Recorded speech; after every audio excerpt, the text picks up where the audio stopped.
முருகனை கண்குளிர பாருங்க.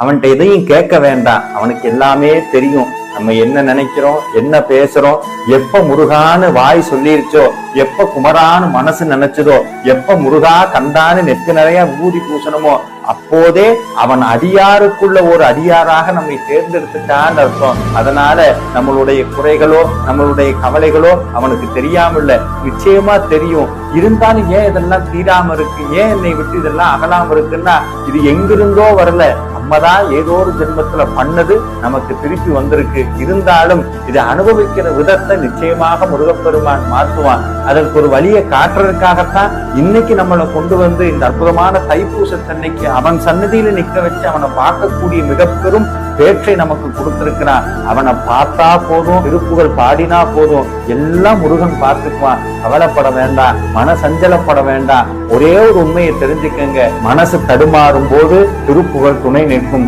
வாழ்க்கையில திசை தெரியாத போது வேல் வந்து வழிகாட்டும். கண்ணில்